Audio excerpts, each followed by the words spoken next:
Good morning, everybody. So last night we finished watching season 5 of Clarkson's Farm. So spoiler alert if you haven't watched the end of the most recent season. But what struck me in that episode was just when Jeremy and Charlie were going over like the books at the end of the year and talking about how they lost like 5,000 pounds, like they were in the red. Through no fault of their own. Jeremy was just expressing frustration that like they'd done everything right. They'd used all of the technology that they had at hand, the robot tractors and like everything had been seeded perfectly and everything, but the weather was beyond their control. And that it's frustrating to be in a situation where, you do everything right, you do everything perfectly, and you still lose.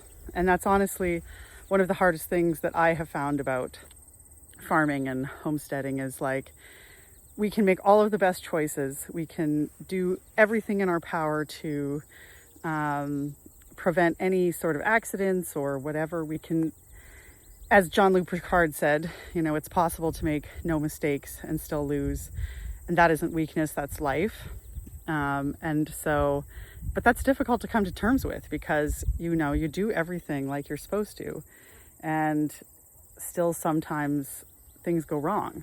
So I wanted to talk about this fence. I don't know I'm using so we got this fence, this is our new temporary fence here, and it's on, so I'm not going to touch it, but it's this braided cord, it's electric. And on step-in posts, it's not permanent or anything, it's so we can move it. And we chose the braided polycord because unlike wire or thinner options, I'm trying to fix that, but I'll focus. If the sheep get wrapped up in it, it won't cut into their legs. We had the issue with Marcia. That wasn't our fence. That was a piece of old wire that she somehow found in the paddock. So we chose that. We chose step-in posts because if somebody gets tangled, they're able to kind of pull them out of the ground fairly easily.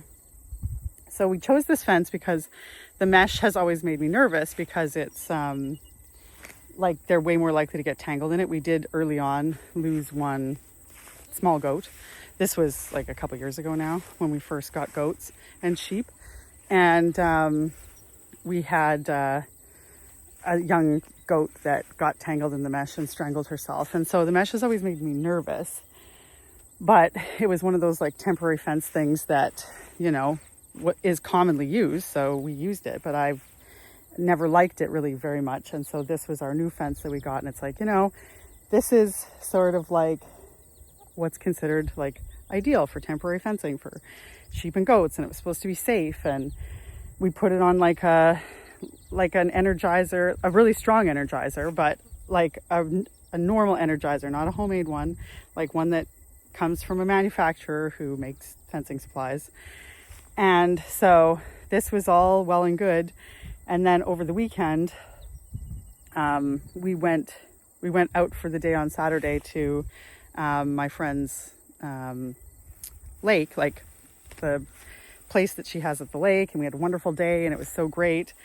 And then the next morning when I went out to check on everybody, I realized that one ewe was missing. And so Mike and I started hunting, and I found her at the very back of the paddock, where it's really bushy and everything. And she had one front leg wrapped just once in the fence, in the bottom poly braid, and she was dead. And it was little Edith. So she was the little ewe who lambed very last in our spring lambing season. And so I'm not sure exactly how long she was there, but it probably was at least overnight. And it was a freak accident. I felt terrible, obviously, but Michael was able to take a stick and get the rope off of her leg. We couldn't touch her because she was being zapped. I made that mistake. I ran over and put my hand on her and I got a good zap. So he came with a stick and he just was able to get the poly braid off. And so it's not it was wrapped around there 17 times, But she obviously like panicked and fell down. And when a sheep is cast, so that means when they're like laying and they can't get back up, that in itself can actually kill them if a sheep lays cast for too long. Sorry about that. I'm using one of those like, I don't know, it's supposed to make filming while you're walking around a little smoother, but I've had it for ages, but I've never used it really before, and it's not like it's supposed to keep focused on. Anyway, sorry. So if the video is kind of a little bit wonky, that's why. So I felt terrible because, you know, she was the sweetest little ewe, and she obviously was like not strong enough to get away from the fence. Like she couldn't pull up posts or anything, and so that was hard. Like it's horrible to like lose a productive ewe, because she did have a really healthy lamb in the spring. Her lamb fortunately was weaned, so it's not like we've traumatized the baby by having its mother die, but you know, it's terrible to lose a productive ewe just in the beginning of her like good years. And also I just felt insanely guilty, because it's like I put this fence in that's supposed to be like safer, and we set it up like as safely as possible, put a good hot Energizer on it so that they wouldn't touch it, and then this happens. And that's just the way it is. Like people who raise sheep like on a much larger scale will be the first ones to tell you, like, sheep are just born looking for a way to die. Like they'll find the stupidest ways to off themselves, and it's kind of like they're just, you know, they get real creative. So I understand that that's part of raising sheep, but it's the part, like I have said previously, that is the hardest. Like I struggle when we lose animals, and I feel intense guilt. And so and somebody has asked me, they're like, do you have someone to talk to about these things? And I do. Like, I have a great support system. I reached out to my sheep mentor and I told her what had happened, because we bought Edith from her. And I was like, you know, I'm like, this happened. Like, I just feel terrible. And she's wonderful, because she's like, it happens to all shepherds. Like, this is part of raising sheep. Like, you're doing great. She's just, you know, so many just really supportive and like encouraging words, and helping me sort of process through it. So I always have like help with dealing with all of these, like the emotions that come with it. So, but it's hard. Like it's one of those things that you have to figure out a way to sort of come to terms with, or else you're going to have to throw in the towel. And I've said before, like I hope it never gets easier. And what I mean by that is I never want to be so indifferent and cold to my animals that when they die, it's like, well, I just look at the numbers, like the economic loss, and that's how I, you know, look at it. But for me, like she had a name. She was a individual. Like I knew her personality. We were never, like, she wasn't one of my favorites, and she wasn't like super friendly, but she was friendly enough. Like she was a sweet little girl. And so I hope that, like, I think if I ever got to the point where I just was indifferent and didn't care, then that's maybe the time to reevaluate if farming is really my vocation. But so that's been hard, because it's like we have the lamb that's missing, that's for sure dead, like at this point in time. And we still, like, there is one for sure missing. Sorry, excuse me. So there's one missing. And then there's the one that died.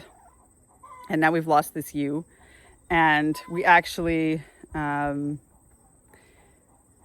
I mean, sorry, I'm just like, it's still hard. Like, it's just one of those things that it takes like a few days to sort of get past it. All of the lambs that were in the barn with anemia are recovering. Like, they're all doing great. Everybody else is looking good. I'm actually going to bring them all into the barn today to check all of the mama's feet, and there's a few more lambs we have to wean and everything. So I'll get a chance to like give everyone a really good look at today. But yeah, it's just one of those, it just feels like the last couple of weeks, like we can't catch a break. Like we had, you know, all those like ewes that got injured by the fence, and then we had, you know, this missing lamb, and then we had these lethargic lambs, and the one died, and it's like, and then we took a day kind of to ourselves, like get away and go to the lake and like relax. And it's like, and you come home and there's like another dead sheep. And it's just like, are you serious? Like, are you serious right now? So, yeah, it's been a kind of a rough last couple of weeks, but I'm hoping that we're sort of past that point now, knock on wood. But anyway, otherwise, the animals are doing good. We have a whole bunch of baby chicks and stuff that are hatching. So I'm posting mostly about that on like Instagram and Facebook if you don't follow us over there. And this little guy, come here, little friend. Most of you seen the video of our little silky rooster who was trying to run away from home. There he is. We've named him Bob Ross because look at him. He looks just like Bob Ross and he's so friendly. Like he just follows me around and wants to be picked up all the time. So you're very cute. You're very cute, Bob Ross. We have 7 silky eggs that have hatched so far. Ooh, and you're very dirty. Okay, off you go. So that's very exciting. Bob Ross is going to have a whole bunch of friends.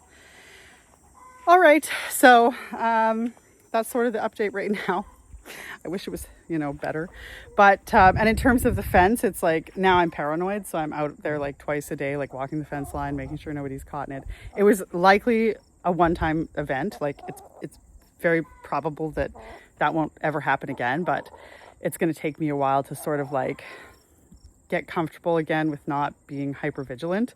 That's sort of what ends up happening is I just get like I have to try and control more variables. Like I have to do more to sort of like maintain this like I don't want to say myth, like perception that I can control the outcome when I really can't, because my sheep will do things overnight and I'm not out there at all hours and we can't really put cameras up in every pasture.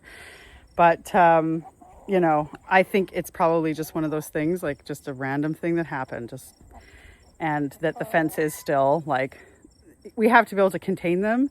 And so there's no perfect option or solution to that. And so we just have to kind of go with what the best choice that we have out of the options that exist. So anyway, sorry, this is all over the place, but I just wanted to get that out and get this posted. So I hope everybody is having a good week, and I will talk to you again soon.